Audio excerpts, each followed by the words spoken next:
Direto da redação.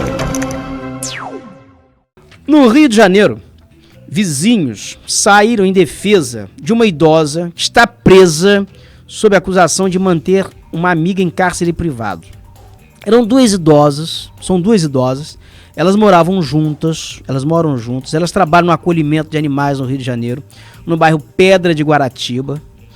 E uma das senhoras, ela foi presa, ela foi denunciada porque estaria mantendo uma outra amiga em cárcere privado.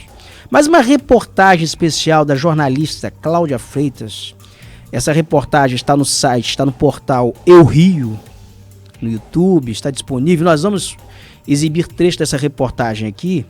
Ela, na verdade, faz justiça.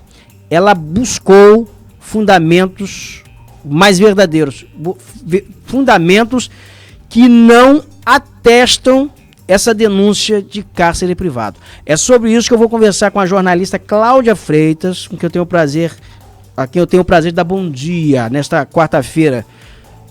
Cláudia, bom dia. Oi, Roberto, bom dia. Tudo bem com você? Tudo ótimo, Cláudia. Cláudia, chove aí nessa cidade do Rio de Janeiro? Aí na Baixada Fluminense?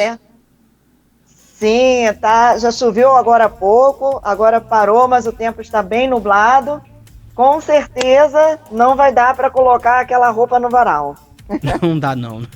Ô Cláudio, eu assisti atentamente a sua reportagem, a reportagem especial que você fez para o portal Eu Rio, sobre o episódio envolvendo essas duas idosas. Isso foi tema de reportagem nos principais veículos de comunicação do país, no Rio de Janeiro.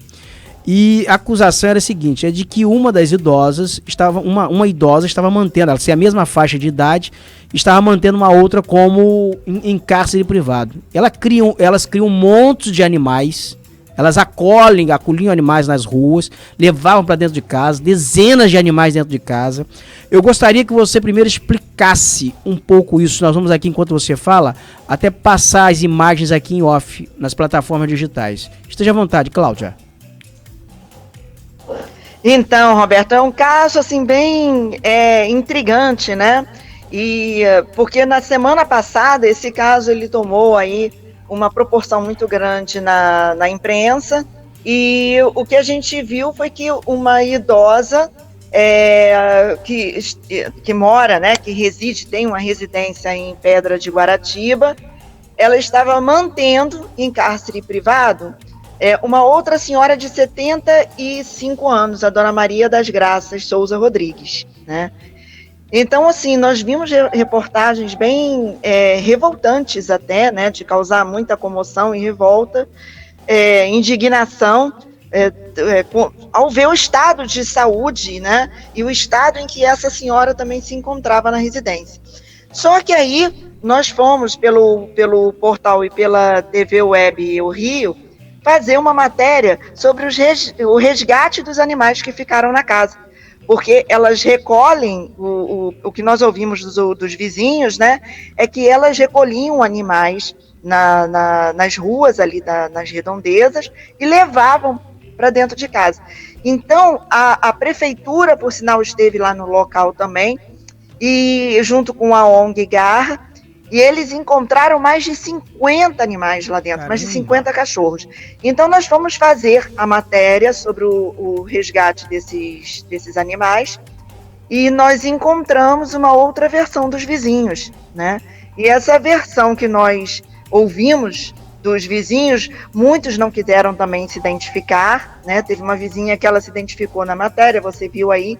Quem entrevistou foi até a Renata Pietro, que é presidente dessa ONG, mas muitos vizinhos não quiseram se envolver ali naquela polêmica, no caso.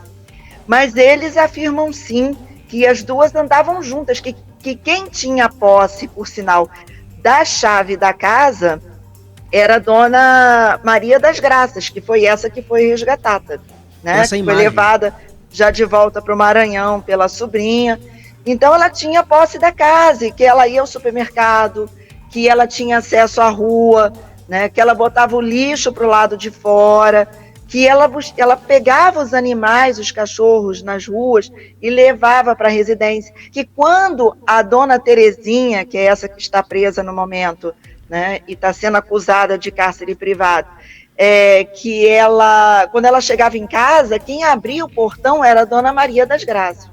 Então, quando nós ouvimos essa nova versão aí dos vizinhos, nós achamos importante também colocar na matéria, além do resgate lá dos animais, né, que ainda estão sendo cuidados pela ONG no local. Eles não foram retirados do local, eles estão sendo cuidados lá. Ô Cláudia, deixa eu soltar um pouquinho do trecho da reportagem aqui, por favor, Júlio, vamos soltar um trechinho da reportagem quando a vizinha está falando, ele está testemunhando, dizendo que a coisa não era bem isso. Vamos lá, solta, por favor. Fosse que aparecesse. A chave da casa ficava com a Graça. Acho que estão dizendo que ela ficava em cárcere privado. Ela não ficava em cárcere privado. A chave da casa ficava com ela. Ela que saía para colocar os sacos de lixo fora. Ela que saía no mercado. Ela que atendia as pessoas na porta, os entregadores. Ela tinha chave. Inclusive, quando a Dona Terezinha saía, a Dona Terezinha voltava e ela que abria a porta para a Dona Terezinha. A Dona Terezinha não tinha chave. Quem tinha era a Graça. A nossa equipe de reportagem conversou com uma pessoa que mora próxima à casa da Dona Terezinha. Ela não quis gravar a entrevista, mas confirmou ter visto por algumas vezes a Dona Maria das Graças do lado de fora da residência e de posse da chave. O fato da idosa ela ter circulado no bairro ou ela em algum momento ter saído de casa, ter ido ao mercado, isso necessariamente não descaracteriza o cárcere privado. Por quê? Porque ela pode ter ficado durante um período em cárcere privado e em outro período ela ter tido a liberdade para poder circular no bairro. Então, isso não descaracteriza o crime de cárcere privado. Sim, na forma simples, a pena é de reclusão de 1 a 3 anos, quando a vítima além de ser idosa, é submetida a razões de maus tratos, né, e em decorrência desses maus tratos, ela venha a ter grave sofrimento. Ô Cláudia, nós exibimos aí um trecho da reportagem, talvez você não tenha acompanhado, não sei se você está acompanhando aí em vídeo. O que está se dizendo ali é só para que as pessoas entendam também, porque algumas pessoas elas nos acompanham aqui por emissoras de rádio. São duas senhoras, para que as pessoas entendam, são duas senhoras, são duas idosas, elas moram numa mesma casa, elas fazem no bairro um trabalho comunitário, elas recolhem animais, levam para dentro de casa, acolhem, dão comida, aquele negócio todo. E essas duas senhoras, houve uma denúncia, pressupõe-se, que uma das senhoras, a proprietária do imóvel, estava mantendo uma outra senhora, que é do Maranhão, que estava distante da família há muito tempo, em cárcere privado. E os vizinhos, na reportagem sua aqui, do El Rio, está dizendo o seguinte, que não havia cárcere privado, porque a mulher circulava, transitava livremente pelo bairro, ela que abria o portão, ela que ia à padaria, que havia uma harmonia entre as duas, elas se faziam companhia. E a impressão que eu tenho ali é que elas têm a mesma faixa de idade. A imagem que apareceu aqui agora de uma senhora negra, ela pressupõe-se, ela seria a vítima. Eu não vi aqui a imagem da outra que foi presa. Então, em suma, é isso, né? E o que foi evidenciado pela imprensa no Brasil inteiro foi isso. E o que a reportagem do El Rio, que você fez aí pelo site El Rio, mostra é outra coisa. Havia uma relação harmônica entre as duas, um trabalho comunitário que elas faziam e que não há história de cárcere privado. Seria isso? Exatamente, Roberto. Foi o que nós ouvimos dos vizinhos. Tá? Nós também ficamos surpresos com essas novas declarações, né? Esses novos relatos aí dos vizinhos, e nós chegamos a ouvir, como você passou um trecho aí da reportagem, o doutor Luiz Felipe e o doutor Fábio Manuel, são advogados criminalistas, e eles até explicaram que o cárcere, né, esse fato dela ter acesso à chave e sair, não descaracteriza o cárcere privado. Por quê? Porque ela, em algum momento, pode ter sido privada de sair dessa residência. Então, isso caracterizaria o cárcere privado. Mas a verdade é que ela circulava, ela tinha acesso à chave, né, pelo que a comunidade ali, os vizinhos nos contaram, ela teria sim acesso a essa chave, e não só para colocar o lixo no portão e voltar, mas de sair e ir a supermercado e a outros locais, né? E o que nós notamos ali no local também, que nós, inclusive conversando com essa ONG que está lá cuidando dos animais, é que o local realmente, a casa estava num estado muito precário, né? Como se as duas estivessem realmente abandonadas, né? Não só uma, mas como duas idosas sozinhas numa casa e que a casa não estava em boas condições. Ô Cláudia, elas fazem um trabalho comunitário, tem 40 animais ali dentro, entre gatos, cachorros. Como é que elas davam comida a isso? E quem está alimentando, quem está cuidando desses animais agora? Então, esses animais, não só 40, vou até corrigir, mais de 50. Caramba! Tá? Outra correção também com relação à idade, a Dona Maria das Graças, que foi resgatada, né, que supostamente estava em um cárcere privado, ela tem 78 anos. Já a Dona Terezinha, que está presa e está sendo acusada não só de cárcere privado, mas ela está sendo acusada também de maus tratos a animais, né, e de maus tratos à idosa.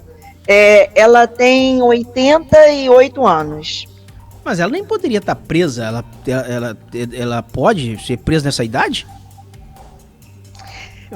A defesa dela, Roberto, tentou até um pedido de prisão domiciliar, né, de prisão de liberdade provisória, mas foi negado pela justiça na semana passada. Então, a dona Terezinha, ela segue presa, sim. E a outra foi para o Maranhão, né? A outra senhora que vivia com ela. Sim, foi para o Maranhão. E com isso, os animais ficaram abandonados na casa. E quem então, tá alimentando? A prefeitura, com a ONG Garra, que é uma ONG que fica em Guaratiba, a presidente é a Renata Pietro, ela faz um trabalho maravilhoso. Eu conheço essa ONG, eu conheço o trabalho da ONG, já estive lá visitando eles em Guaratiba, em outros momentos, e o trabalho dela é maravilhoso, né? E ela está lá na casa, ela deslocou os voluntários dela da ONG para a casa, para que pudesse cuidar desses animais lá na casa, porque é uma quantidade muito grande, né? Mais de 50 cachorros. Olha, quando eles entraram na casa junto com a prefeitura, né, com o secretário aí, Vinícius Cordeiro, esses animais, eles estavam ocupando todos os cômodos, né? Estavam em estado, assim, deplorável. E eles encontraram canis, então eles consertaram esses canis, né? A prefeitura nos contou que eles levaram lá veterinários, eles viram os animais, e a Garra está lá no local, não saiu mais de lá, está cuidando desses animais, só tiraram as mamães com os filhotes, né, levaram para a ONG, e os outros animais estão sendo cuidados lá nessa casa, que fica em Pedra de Guaratiba. Então, eles estão precisando, Roberto, da ajuda aí da população para comprar ração, comprar principalmente materiais de limpeza.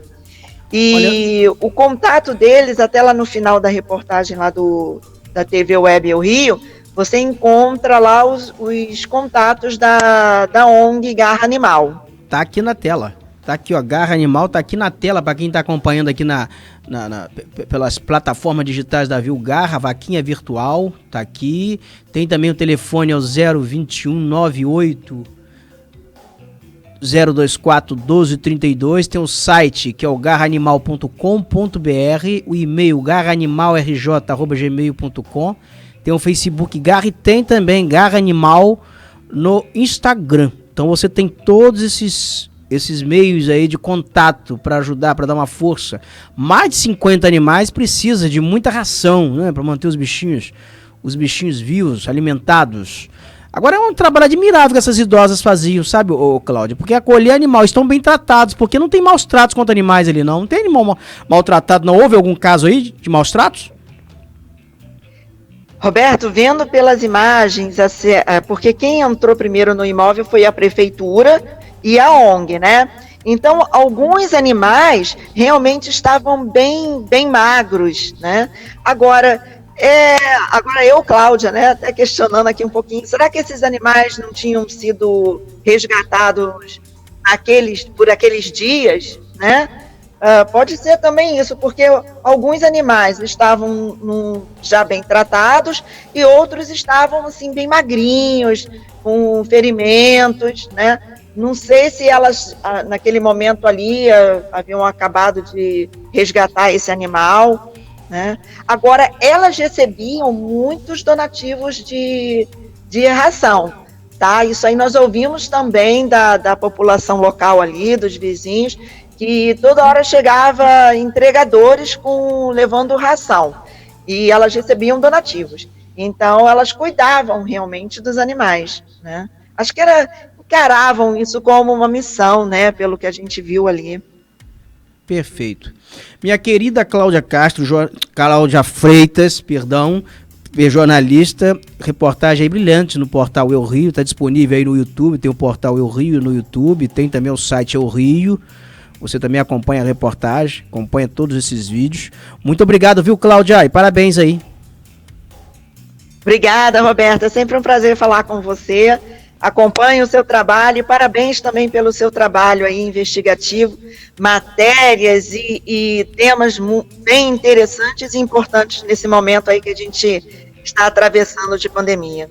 Obrigado, querida. Daí a participação de Cláudia Freitas, jornalista do portal Eu Rio. E Cláudia Freitas também já escreveu aqui no portal Viu, boas reportagens investigativas e muito boa essa reportagem. A partir dessa reportagem da Cláudia, aí no portal Eu Rio, a imprensa, que até então noticiava isso como cárcere privado, começou a ficar com o pé atrás, começou a apurar melhor para saber, para checar a informação, saber se realmente havia cárcere privado. Que história é essa? Qual o fundamento disso? E a senhora está presa, 80 e poucos anos, e está presa, está confinada, sob acusação de cárcere privado e maus tratos também contra animais. Isso se deu no Rio de Janeiro. E eu tenho muito cuidado, sabe, com esse tipo de reportagem, às vezes, porque a gente vai fazer, quando você entra muito firme, acusando, dizendo que tem cárcere privado, tem que saber se havia realmente, o que é cárcere privado. Então isso tem que ser muito bem apurado, muito bem investigado. E são duas pessoas que moravam só as duas, aparentemente eram duas idosas, moravam só elas na casa, e elas acolhiam, elas saíam nas ruas para acolher os animais. Essa daí que está na foto agora, que é a senhora que foi presa, né? Ou melhor, é a que estaria em cárcere privado, ela é do Maranhão. A família não via há muito tempo e a família já resgatou e já levou de volta para o Maranhão.